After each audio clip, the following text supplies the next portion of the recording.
Am I the jerk for deciding to divorce after discovering that my wife had a tattoo of another man's name while I was away? My wife of 4 years got a tattoo recently with her best friend, who has a very aggressive type of bone cancer. She didn't discuss it with me at all. I just found out while I was on a training mission. Came home Monday morning to her with his name tatted on her neck with a Pokemon. I have not returned home since I saw it. I have been sleeping in the barracks. I am honestly thinking about just filing for divorce. Am I wrong? Edit. I have heard from a few of my neighbors that she basically moved him in for the 6 weeks I was away on a training mission and left a few days before I returned. She is refusing to even discuss it. All she keeps saying is it has nothing to do with me and her. Update 1. She was served divorce papers yesterday at our pre-VYS home together. She thought it would be a good idea to involve both our families without GIVYing them a reason or context. I filed for divorce after I got home from my last training mission. So as the parents called, I told them about the tattoo and her MOVYing him in while I was gone and let them deal with her. Relevant comments. OP added in the comments, spoke with my CO about it. He said I should just let Jag handle the paperwork, and he will have me in a new duty station by Monday. He said a man can't live with that level of disrespect, and I agree with him. Comment 1. What did you say to her when you first saw it, and how did she react to you? OP. I asked her what she did, and she said, I got a Pokemon tattoo, and showed me. I saw his name on her neck, and I just went quiet and picked up my bags and walked back on base. Went and saw my CO and had a drink with him. Comment 2. If my partner puts any other name on his body than my kids, his family, or me, it's a problem. They could have done a tattoo without a name and on a place that isn't so out in the open. The tattoo on itself isn't an issue, but the name and place is. OP, exactly. It hurts that she turned me down last year about getting matching tattoos to just get one with her Pokemon Go buddy. But it's not the tattoo that is the complete disrespect and disregard that it's a constant symbol of. Update 2. Got all my ducks in a row, as they say. Sat down and spoke with my future ex-wife. She honestly expects me to just step aside and let her play house with her friend, pause our marriage, wait till they are done, then continue our life together like nothing happened. I can't live with her plan, so I'm getting divorced. Wasted nearly 6 years on her already, not wasting any more of my life on her. We'll be in my new duty station by the end of June, a fresh start I hope, and put all this behind me. Relevant comments. How has his wife tried to reconcile? She has been endlessly trying to just communicate with me. After she failed to contact me personally, she went to our parents and siblings, and when that failed, she started contacting friends and people in my unit, spouses of people in my unit. She is absolutely relentless, and it's always the same about how this is just temporary, because he is not long for this earth, and I would do the same thing for a terminally sick friend. What does her family say about everything? No, they are not at all pleased. At first, her parents came at me because all she told them was I left her out of the blue after returning from a training mission. I told the truth about how she got a neck tattoo with her friend's name and had him leave VYing in our house while I was on my training mission. Update 3. This morning, my commanding officer pulled me from a training flight to inform me of my wife's death and got me on a flight back to North Carolina. Should arrive at my parents' house in about 8 hours.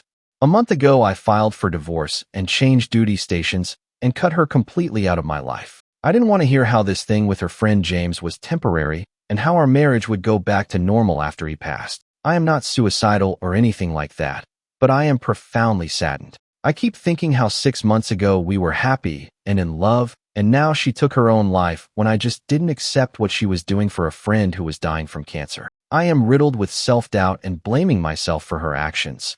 Thinking about everything, and our parents have VYing been friends for decades. She is now dead, another VY Tim of her delusion. I know these were all her choices, but I still feel guilty for her death. I don't know if hell is real or not, but I hope James ends up there for what he has caused. Update 4. Had a meeting with the funeral home today. She already set most everything up and paid for it a little over a week ago. We are VYing a memorial Ser VYC at my in-laws' house on Wednesday. Her ashes will need to be picked up in a few days. I have a grief counseling session on Friday morning. Relevant comments. Comment 1. I'm sorry for your loss. Did she ever admit to cheating? I might have missed it. OP. A week or so ago, my mother called me and confirmed she was almost 3 months pregnant. So that confirmed she was sleeping with him when I was away for 6 weeks. Comment 2. Wait a sec. She was taking care of a friend with cancer and you lost her over it causing a divorce, and that plunged her probably into a depression, and she took her life. Sounds like you were the problem here, not so much her. Opie, not exactly. She hit the pause button on our marriage so she could play house with him while I was on a training mission in California without informing me, was pregnant with his child when I came back, and wasn't going to tell me. If it wasn't for the stupid tattoo she got with his name, I might have fallen for it and slept with her, and she would have had me raise his child as my own. Comment 3. Oh, what a jerk. I'm so sorry. Now I think your wife committed suicide to join him in the other life. Probably both went to hell for their selfishness. Opie, I'm not sure if he has passed or not. Pretty much left and crawled under a rock for the last few weeks. Comment 4. I was wondering if James was still alive. Did you say how your wife, how do I ask without sounding rude, killed herself? Opie, found out she wrote 10 letters to different people including me. Then she emptied the medicine cabinet while her family was out. They came home, and she was in her bed and had passed away. Comment 5. What was the nature of her relationship with him? Was she GIVYing in palliative care or HAVYing an affair with him? Opie, he was still active as an up and around. Hell, as of last week he was still working at the card shop, I was told, so we'll say an affair. Now to the next story. Story 2. Am I the jerk for refusing to share my only gluten-free plate with a pregnant friend despite her CRAYNGS and emotional pleas at breakfast? I recently found out I have a gluten allergy, which explains all of the stomach pains and aches I've had when trying to eat anything my whole life. Since finding out about the allergy, I've been making sure to avoid foods that contain even trace amounts of gluten, because even a small amount causes indigestion and in some cases vomiting. I was in VY out to breakfast with some of my friends, and I let them know of the allergy so we could pick somewhere that actually had food I could eat. The place we settled on is a really high-end breakfast restaurant that has a whole separate kitchen, or at least a section of the kitchen for preparing their food without gluten, which was a lifesaver. Since had that not been the case, I would have needed to skip the restaurant entirely. Including Ari and my friends was a couple who recently got pregnant. We can call them Cora and Eve. Eve is the one who is pregnant and said she wouldn't be HAVYing much since she wasn't feeling very well due to the morning sickness. Everyone understood and offered to let her just have a few bites off their plates so she could still have something nice even if it was just a little. I didn't agree to this though, since if they were going to be sharing with each other, I couldn't take part. I explained to myself not feeling okay sharing since I'd just be GIVYing food without getting any, and all my friends seemed to completely understand as well as agree that was very fair. When the food came out, everyone was sharing and HAVYing a good time. Eve asked if she could have a bite of my food, and I politely declined sharing since I couldn't grab a different bite from anyone else. Eve told me her pregnancy CRAVYNGS were kicking in, and all she was asking for was a couple bites, so I should have just given that to her. I told her again I'd already explained I didn't want to share since my food was all I had. Cora told me I could just give her half and order more food if I wasn't satisfied with the amount left, and I again told them no. The gluten-free options were quite a bit more expensive than what they were eating and paying for. 2 plates just so Eve could have half my food didn't seem fair. Eve then told me just because I was on a diet didn't mean I could be selfish and everyone else had no issues sharing. Thankfully, the rest of the people sitting there did help me stand up for myself and told Eve I'd already explained I wouldn't be sharing since no one could share back.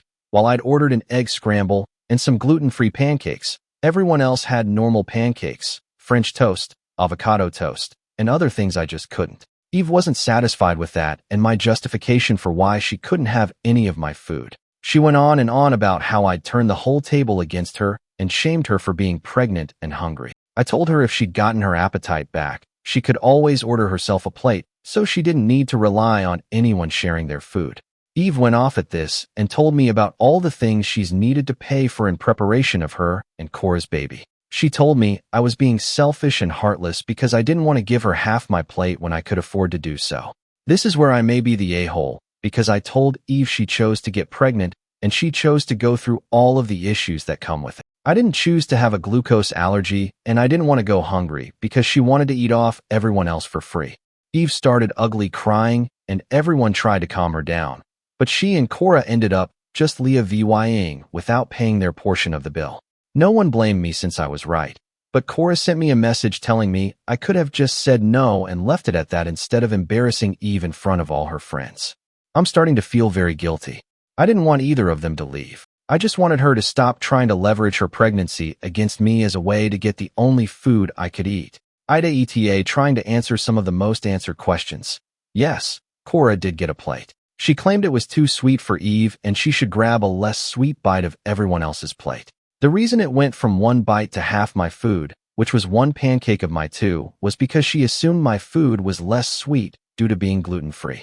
I don't think that's the case, but that was just her logic. The group agreed we wouldn't be spending as much time with either Cora or Eve. Ever since getting married, the two of their bitchiness aspects have combined and multiplied. We also did send them a Venmo request for their part of the bill. They've been told they can either pay the bill or they can never come out to eat with us again. Thank you for watching.